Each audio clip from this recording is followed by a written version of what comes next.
trying to make sure that you're not in crowded areas is probably the best thing you can do. It's quite scary to think that, you know, it's multiplying every day. If you have to travel for family or business, then you're going to go ahead. But if you've got a choice, I think the sensible thing is probably to stay at home.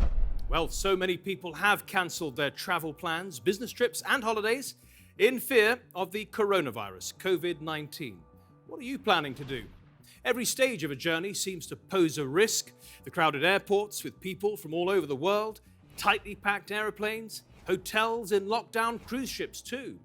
People are even worried about commuting to work on trains. God forbid someone starts sneezing. But are we right to be worried, or can we still travel if we take precautions?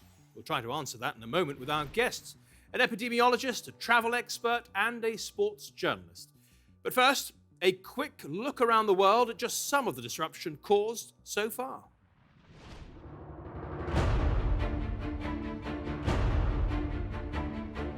The global coronavirus outbreak has reached a tipping point. For the first time, there are now more new cases reported from countries outside of China than from China. Just spread to every continent on the globe except Antarctica. This situation with the coronavirus is evolving by the hour. The coronavirus is spreading, and so is fear of the unknown.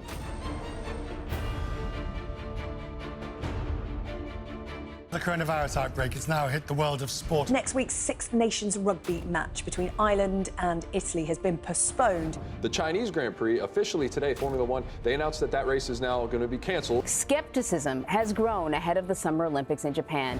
The Olympics might be canceled because of the coronavirus. The 90th edition of the Geneva International Motor Show has been canceled. Now it's shut down the world's biggest phone show and put products on hold. This morning, Saudi Arabia closed all its major Islamic holy sites to foreigners.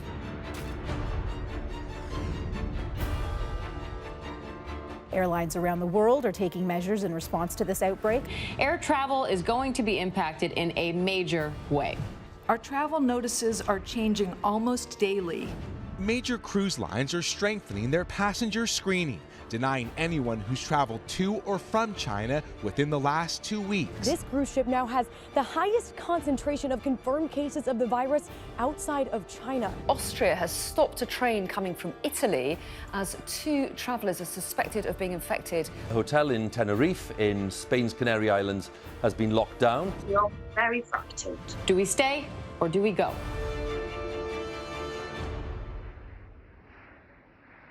So should we travel or not? Well, that is the big question. Let's try to find out with our guest now. We're joined once again by Dr. Eric Fagel-Ding, an epidemiologist in Washington. We also have Simon Calder, a leading travel expert from the UK, and also in London, sports journalist Alison Bender. Dr. Fagel-Ding, I'll start with you. We had you on last month. How much worse has this crisis got since then? Oh, I think this epidemic has... Everyone's using the P word, the pandemic now. We're not just saying it's a small epidemic or a limited outbreak. And even the WHO is basically teetering towards that. So in last month, we weren't even close to that. In terms of cases, it has soared so much that there are more cases and more deaths every day outside of China than within China. So that the world has turned upside down in terms of how bad it is outside of China. Italy is now a hotspot. Iran, U.S. has a brewing epidemic that's actually kind of hidden. I think altogether, I think the World Bank pandemic bonds will also default pretty soon. And the WHO has now apparently said that the global death rate is something like 3.4%. How do we understand that, and can we trust that figure? Yeah, the 3.4, it will be subject to change because it's the case fatality ratio is partly due to underdiagnosis, and we think only 1 in 3 cases overseas, outside of China, has been diagnosed. At the same time, mortality has a lag. So I expect 3% could be close to what it actually is.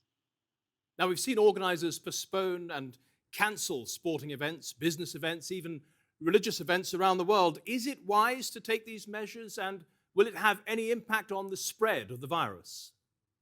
I think so, because we have to consider it's until we have a vaccine or antiviral drugs that we knew work, that can slow it down, our only countermeasure against this is social distancing. Whether it's school closures, teleworking, other lockdowns, and avoiding crowded spaces, potentially canceling sporting events and many other gatherings is probably the best thing we can do right now. Alison, would you just give us a quick summary of the sporting disruption so far? Yeah, there's been major disruptions, to be honest, and this is only just the beginning. We spoke about the Italy hotspot with 11 towns and cities closed down. So the top flight of Italy's football, Serie A, major disruptions, cancellations, games being played behind closed doors. We saw the Chinese GP postponed. There's the Six Nations rugby, of course. Ireland against Italy in Dublin this weekend. They decided that last weekend they wouldn't want anyone travelling over from Italy, so they decided to postpone that. There have been several, obviously within different countries as well, within Japan and within China. But I think one of the biggest questions at the moment is whether the Tokyo Olympics will go ahead. The IOC have said that they are committed to it going ahead, but also Euro 2020, which for the first time is pan-continental, so it's being held over 12 different locations, so all eyes are on that as well. But so far there have been major cancellations and disruptions all over. Europa League as well, Champions League, many in the football calendar. Have you ever seen anything as disruptive as this before in your career? No, absolutely not. Nothing on this level, of course. Rio Olympics, there was Zika virus, that was very different. Vancouver Winter Olympics as well, we were talking about swine flu, but nothing on this scale, no. Well, of course, the big sporting event coming up is the 2020 Tokyo Olympics, where you've got 11,000 athletes plus their support teams coming from 206 countries and territories. And then on top of that, you've got all the spectators. Some 10 million people are expected to travel to Japan for the Games, yet organisers seem determined to carry on. Following a very comprehensive discussion today in the Executive Board, the IOC remains fully committed to the success of the Olympic Games Tokyo 2020. I would like to encourage all the athletes to continue their preparation for the Olympic Games Tokyo 2020 with great confidence and with full steam.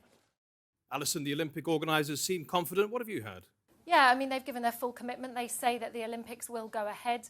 It reminds me of the Vancouver Games because it was about 6 months before, so they had a little bit of time to plan. The problem is, as Dick Pound of the IOC said, you really can't postpone an event like this. As you say, 11,000 athletes, and that's, you've got the Paralympics as well coming into one place. And there's just no schedule in the sporting calendar to be able to reschedule something like this. So it's either it goes ahead or it's cancelled. At the moment, they're committed to it going ahead. They've set up a task force. They said they're looking into various measures to keep it safe, but they're releasing no information on that as yet. So we just have to trust that they're monitoring the situation. They feel it's safe enough for public health and safety to go ahead. Dr. Fagel-Ding, this is the country, Japan, with the 5th highest rate of infections and deaths. The Games are less than 5 months ago. Are you worried? I am a little concerned because in 5 months, this epidemic could be also potentially 5 times worse. Or even if it's 2 times worse, the fact that all the 11,000 athletes and staff and dignitaries coming together could create a super spreading event. Super spreading events, for example, were like in Singapore when that one conference led to business travelers going to the rest of the world and spreading it to France and Spain. And this is the worry, because when people come together, that's great for the Olympics, but at the same time, it's really bad for virus infection. Well, as we mentioned, it's not just sporting events. Religious events are also affected.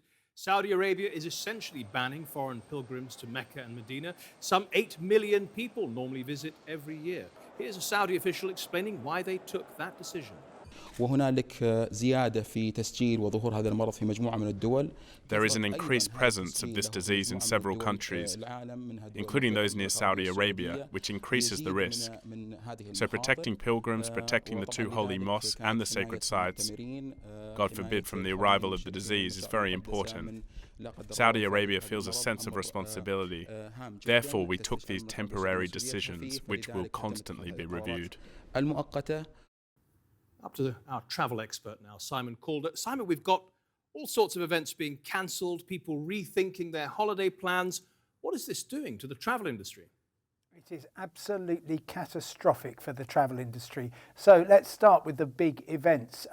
This week we were supposed to see in Berlin the travel trade's biggest show on earth. 130,000 people due to be going into the German capital. Last Friday night it was called off. That means, of course, that planes going to Germany are empty, that the hotel beds are not being slept in, restaurants are not being dined in, and I must say the taxi drivers are fairly fed up as well.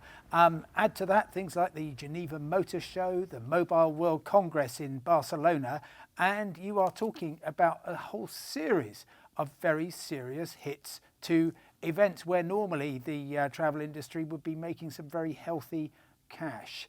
Now, what's worse probably for the big international airlines is the way that big companies are actually putting their employees, their top executives on lockdown, saying we do not want you to do any travelling, partly because we obviously don't want you to get infected, but also we don't want you to be, for example, put into lockdown for 14 days if you happen to be the wrong side of a quarantine event. And those are exactly the sorts of people who normally keep the whole global aviation business going by paying top dollar to fly in premium classes. Take those people away and the future of the airline industry looks more uncertain than it has any time since the terrible events of 9/11 back in 2001. That's right. That's where the margins are in the big first class and business class. Clearly, one of the most popular ways of getting from one country to another is by plane. More than 10 million people take a flight every day. But, of course, with coronavirus spreading fast, people want to know if it is still safe to fly. Well, is it? It's easy to think of a plane as a big tin can with contaminated air, constantly recycled, and viruses being spread from one end to the other.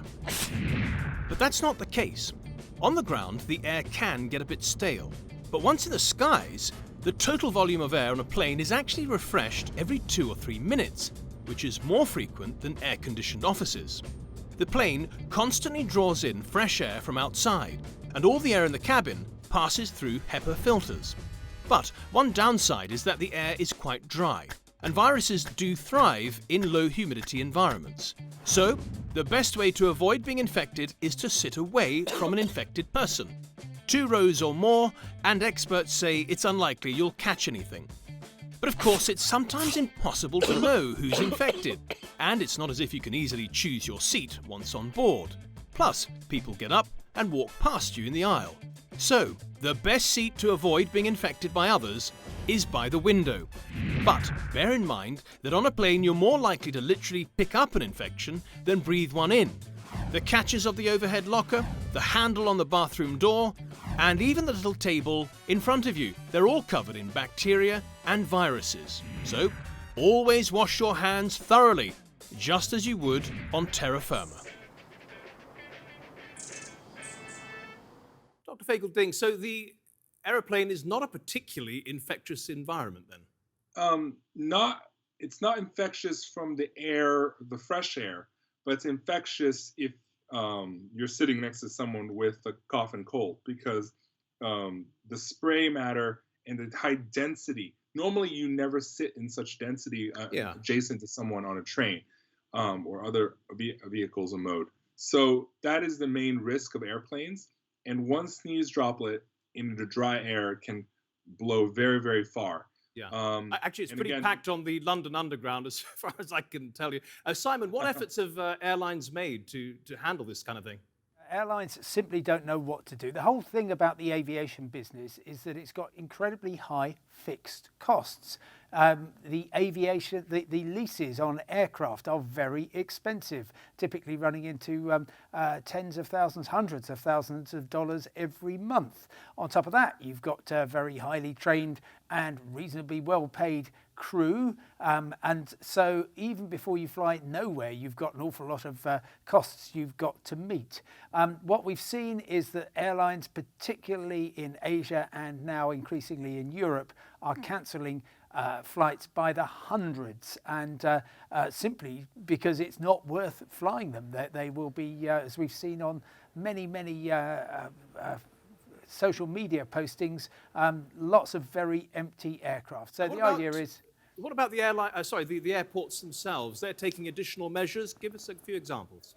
Well, look, airports are probably the places that I worry most about the coronavirus, and indeed, for that matter, any other kind of infection, because you have tens of thousands of people at a big international airport converging every day, bringing their own personal germs to this biohazard carnival and sharing them around. And so particularly the security search area, and there's been some decent academic research done on this to show that the trays that you put your phone and your liquids into, those have probably about the highest concentration of viruses on them. So be absolutely scrupulous and try and keep your distance with other people. Of course, that's very difficult to do in an airport environment, but I'd say I'm more focused on that on the ground than I am when I actually step aboard a plane. Yeah. Dr. Fagleding, if someone came to you and said, just informally, because it's not really your job, would you advise I fly or not to fly? What would you say? In certain ways, I think people should live their lives, because at this point, now that it's in pandemic, it's almost everywhere. It's in dozens and dozens of countries. I don't think we should just limit ourselves anymore to say, stop flying to China, stop flying Wuhan, because now it's everywhere. At some point, we should live our lives, but take as many precautions as we can. So I'm going to be the optimist here and say, live carefully, but live your life as well. Might want to take a little bit of additional caution when it comes to cruise ships. Around 28 million people take a cruise each year, but after what happened recently, people have reason to worry. We're talking about the case of the Diamond Princess. 706 people became infected, 6 of them died. If it were a country, it would have the 4th highest number of cases. Here's a couple who were on the cruise. This has definitely not been a cruise of my life. It will be a cruise in my lifetime that I will never forget, and I'm sure most of my friends will make sure we never forget. You never go on a cruise to sign up for literally a 30-plus day quarantine. Simon, what is this doing to the cruise ship business? Well, it's got 3 problems: short-term, medium-term, long-term. The short-term problem is help. We have these ships, many of which were due to be in East Asia, sailing anywhere from Japan down to Singapore and the islands of Indonesia. And suddenly, particularly with the rich Chinese market that so many of the cruise lines have gone after, they're having to reroute them. So, crikey, the ports around Australia have never been busier. So that's the short-term problem, with all the logistics that comes with it. Many ships suddenly changing course mid-voyage. There's one from Dubai to Singapore. It got as far as Sri Lanka. Then it was turned around and went straight back to the United Arab Emirates. Medium term, and by that I mean really the end of this year and going into 2021, the big problem is, well, how do we get the forward bookings that we need, given that we've got no certainty about where we'll actually be sailing? That is a really significant problem. I just want to, sorry to interrupt. Dr. Fagleding, I just want to ask you about whether what happened on the Diamond Princess would be typical of what happens on cruise ships going forward, or was there something rather different and unique about that case? Well, I think now that everyone's on high alert, so I think ships are unique, and Diamond Princess was obviously the first ship in which no one had any preparation whatsoever. Now, I think going forward, other ships will be much more careful. But there's another news of another ship, the Grand Princess, which has potentially another epidemic off the coast of California. So I think we're not out of the woods, and we could still see a repeat of what happened with the Diamond Princess. Simon, I just want to switch to hotels now. Currently, there are still hundreds, more than 700 people in lockdown in a hotel in Tenerife. We've just heard from one of the guests that the quarantine period has been extended again. In a situation like that, who is responsible for getting you home? Well, it's very, very messy because this is completely uncharted territory, and I'm not sure the extent to which it will be felt that the lockdown that so many holidaymakers in that hotel were subject to was actually a good way to proceed, just as the Diamond Princess had so many cases building up over the days that it was in lockdown. The costs are basically being shared by the Spanish authorities, who have decided to take this measure. The holiday companies may be doing something, and then the airlines are displaying a bit of flexibility. But again, there's so much concern about going to the beautiful Canary Islands at the moment because of this event. That is most definitely dampening demand for what otherwise at this time of year would be an absolutely top destination. And Simon, you write a very popular travel column for one of the top UK newspapers. What are the sort of questions you're getting? It's very, very much, I'm booked to go on a particular trip to country X. Is it safe for me to do so? And my answer is nowhere on earth, of course, is safe. The risks to travellers internationally have never been lower when you take a long-term view. But at the moment, of course, there's a great deal of concern. If your government says do not go to a particular country, then you would be foolish to do so, not least because your insurance would be invalidated. But of course, otherwise, I'd say it's rational to go ahead with your trip. That's a really good point about insurance. A lot of this coronavirus is not covered by insurance in most cases. What do you do to make sure you are covered? Well, it's impossible now, because if I say to an insurer I want to be covered against the costs associated with coronavirus, they'll say this is a known risk and we're not going to give you any cover. In fact, most of the time it's not an insurance issue. It's to do with the airline that took you there, maybe the holiday company that you are travelling with. They are required to look after you in many jurisdictions, and so that's the way that you will minimise the costs to you. There is this idea going around that travel insurance is some kind of magic umbrella, and whatever happens, whatever your decision, if you decide not to go to a particular country, you can claim your money back because, well, you didn't feel like it. And I'm afraid that is not going to be a route to a successful claim. Dr. Fagleding, we've talked a lot about international travel.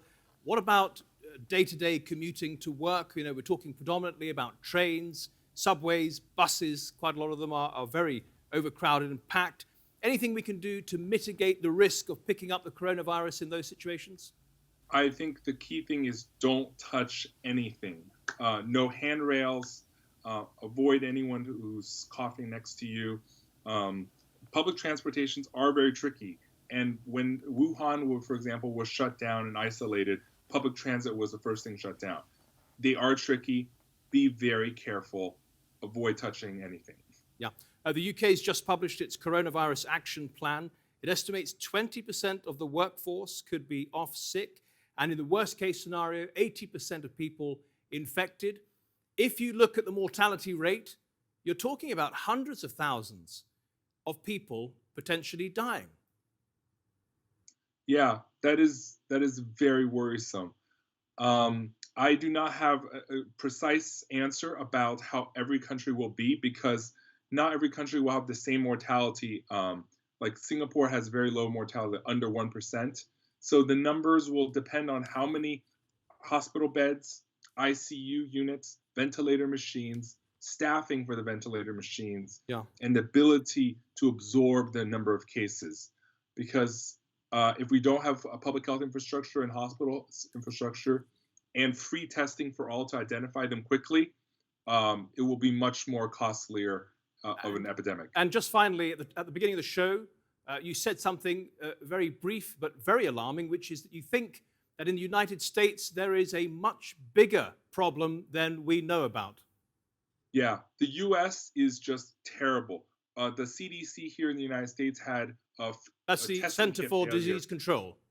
That's right. The testing kit failure that delayed nationwide testing for over 2 weeks. We literally lost 2 weeks of testing, where all testing was basically frozen in the United States, except for a handful. And 2 weeks in this epidemic is literally an eon in transmission time. So I'm very worried. This virus doubles every 1 week, and losing 2 weeks is a 4x doubling that we could have prevented. As more and more governments start to publish their action plans, they're going to have to include the worst case scenarios, and people are going to react as a result, talking about panic buying. hand gel, food, and so on, what would your advice to them be? I think the advice is to slowly stock up and slowly prepare, because if you're at a store and you start hoarding, everyone else will start hoarding, and that is when supplies will run out. So we're not in that critical phase yet.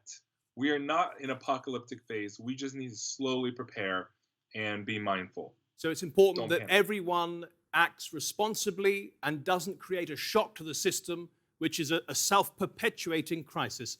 Dr. Fagel-Ding, Alison Bender, and Simon Calder, thank you all for your different perspectives on this story. And thank you at home and on your phones for watching. Remember, you can see this episode and the previous ones on our channel on YouTube. Till next week then, thank you for watching and goodbye.